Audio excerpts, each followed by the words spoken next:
Welcome to Moonlit Alley, a Genshin Impact podcast. Journey 5.1, Amakane Island, the spirit of summer. My name is Kay, and I'll be your guide for this episode's trip to the sleepy little island, which might not be so sleepy today. You can find all of Moonlit Alley online at linktree/moonlitallycast, linktr.ee/moonlitallycast. You can show your support by leaving likes and comments or follow us for more episodes, updates, polls and giveaways. For now, we wish you a relaxed journey.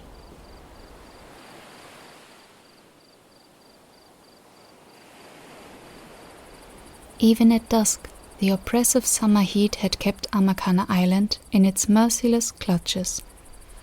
The people of Inazuma flocked to the festival taking place here, with colorful fans in their hands to bring at least a little relief, and so the sudden summer thunderstorm took everyone off guard. For endless minutes the rain was battering down on the hill, accompanied by the low rumbling of thunder. Festival goers were afraid that they would be forced to go home without enjoying the festive atmosphere. Some even worried about the next day, the final day of the festival, which always meets its spectacular finale with a display of the finest fireworks put on by the Naganohara family. Now, instead of colorful fire blossoms, countless flashes of sharp lightning adorned the sky. But as suddenly as the storm came, it disappeared, leaving the evening sky clear and letting the last warm glow of the sunset fade into twilight, as vendors poke their heads out from beneath the small wooden roofs of their stalls, their wares safe. The festival goers, who had huddled for shelter in small groups, are slowly beginning to mingle again between the island's eternal blossoming cherry trees. Despite damp kimono hems, the people are in bright spirits. A pleasantly cool breeze comes in from across the sea, mingling salty air with the clean, fresh scent of the rain. The lanterns are still glowing warmly, giving the summer night a soft orange tint around the edges, like a gentle magic spell. You stepped foot on the island just as the downpour began, but the small ledge you sheltered beneath kept you perfectly dry. With the night air pleasantly crisp and rich, you can finally explore the festival yourself. Right now, you are at the foot of the hill that is Amakane Island, standing on the white dirt path that curves gently up the hill. Dotted along its path are the countless stalls where vendors present sweets and handmade goods, liquid bowls and fried foods. Every step is brightly lit by small square lanterns framing the path, and bigger lanterns strung between poles, swaying in the now gentle breeze above visitors' heads. You still feel the tiniest tingle of electricity on your skin. The thunderstorm has left you with a feeling of strange excitement, not the kind that makes you want to jump around, more the kind that sits in your chest, curious as a child waiting for something magical to happen. As you move between the people and take in the smells and sounds, a memory slowly rises. You've heard the story once, you don't quite remember when. All the details have gone fuzzy, but it was about a festival, just like this one. A traveler, much like yourself, stumbled into a festival of yokai. Just as he was about to be chased away, one of the yokai invited the traveling swordsman to stay and drink with him. Playing a game, the two of them became friends. You don't quite know how the story really ended, but you imagine the moment the samurai set foot onto the festival, it must have felt the same way you felt when you came to Amakane Island. You lift your gaze up to the sky and realize the sun has set for good now. The night is dark and filled with stars.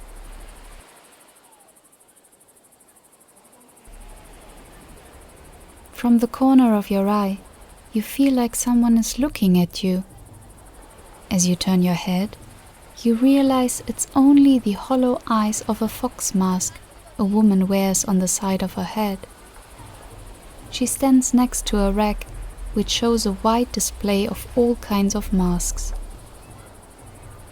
Oni, Kitsune, Tengu, Tanuki, Nikomata, and other spirit beings gaze upon you. Sharp teeth and horns reflect the soft moonlight. Even though no eyes hide behind the holes in their faces, their smiles and grimaces seem alive in the flickering light of the lanterns. You feel drawn towards them. One of the kitsune masks is painted with delicate golden brush strokes, which form patterns that seem to tell a story. Maybe it's the story of a yokai stepping into the world of humans and finding themselves at a festival. Would you celebrate with them or send them away?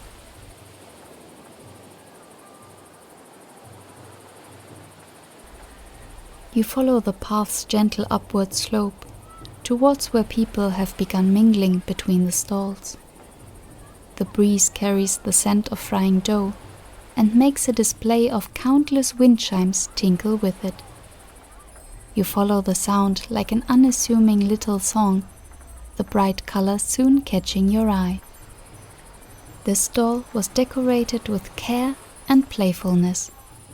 Not only wind chimes hang on long strings, but colorful garlands and decorations that look like temari, sea creatures, flowers, or stars. They all sway in the night breeze, rustling and tinkling, whispering and singing their greetings. You take a closer look at the wind chimes. Some of them were blown to their round signature shape from colored glass, deep yellow, blue, or pink. Others are clear and dotted with drops of color or simple flowers. There are even wind chimes crafted to look like little fish bowls or animals. You can see a Shiba Inu wind chime, a cat paw wind chime, a wind chime that looks like a frog. The charm on its cord is shaped like a dragonfly. Some of them aren't made from glass, but metal. Their sound is different, like the clearest bell. Others are made from ceramic or something similar. You can't really tell. Some of the chimes are painted with motifs that tell poems. They are not elaborate. They are simple, even imperfect. But looking at them fills you with a sense of belonging, as if the experience of ordinary things somehow had a deeper meaning. But before you get to dive deeper into this thought, a sudden gust of wind lets all of the chimes sing at once. What a happy choir! For some reason, it sounds like the bright laughter of a single voice.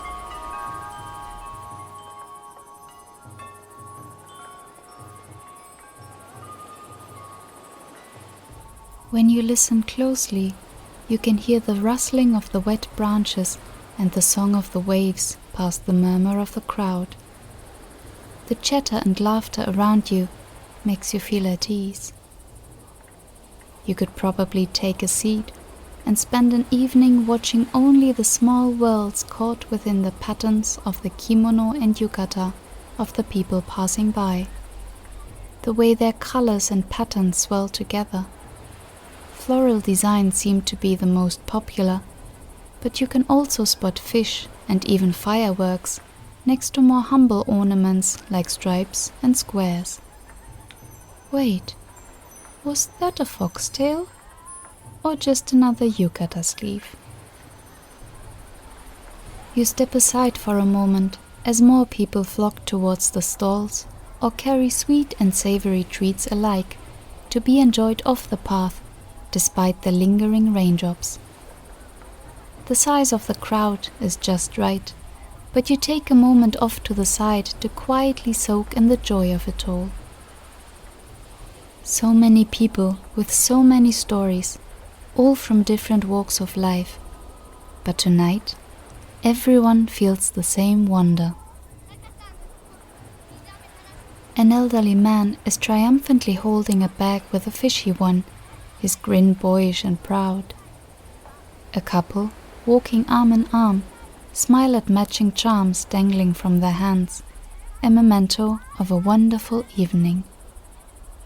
There are people just like you too, taking in the atmosphere, looking at the lights and the people passing by with little smiles, enjoying their time at their own pace.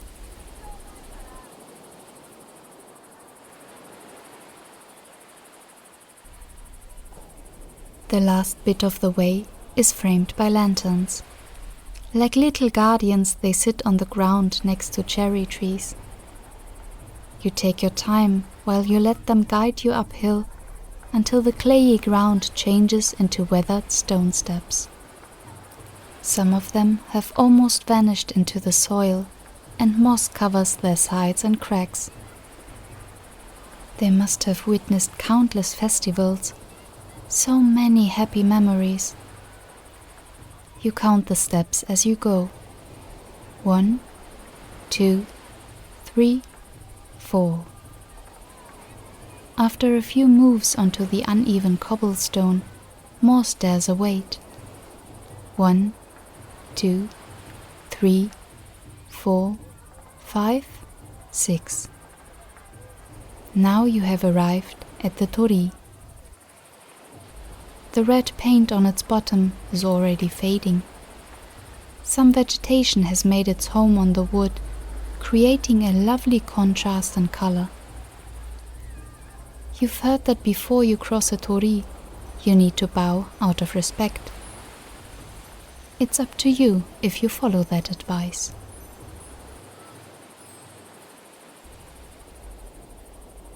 The moment you take the next step through the gate, you feel a shift in atmosphere as you arrive on the top of the hill.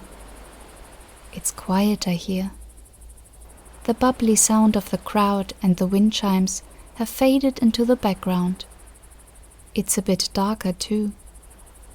But the muted atmosphere is just right for you at the moment. Whatever that feeling was that accompanied you to this place, it disappeared right after you've passed the torii. Before you, the sea greets you with its salty, fresh breath. It stretches itself out until it reaches Amakane Island's shore. You can see Inazuma City clearly at its top, crowned by the Tenshukaku. If you take a look around, you can see several of the other islands. To your left, the great Narukami Shrine and Rito. To your right, Kanazuka and Seirai Island. What a great spot you've chosen, connected to all, yet solitary. A single cherry tree with a lantern at its roots is your only company for now. For a moment, the wind picks up and shakes some water droplets from a branch close to you. One lands on the tip of your nose. You wrinkle it, and a short giggle slips from your lips before you settle on a mostly dry stone underneath your new tree friend.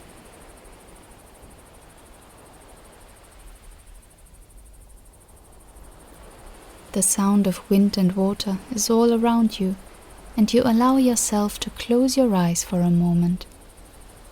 The last thing you see before you close your eyes are the gentle waves at the distant beach.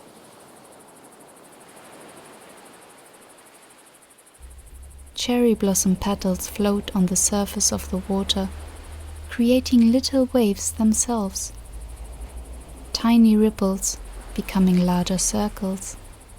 The circles connect with others, forming ornaments like on kimonos. Ironically, the petals on the water make you think of tomorrow's fireworks.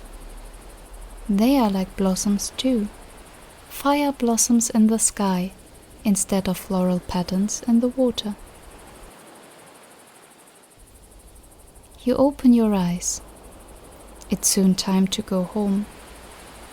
But before you leave, maybe you can sit just a tiny bit longer with the lights and the sea and the cherry blossoms.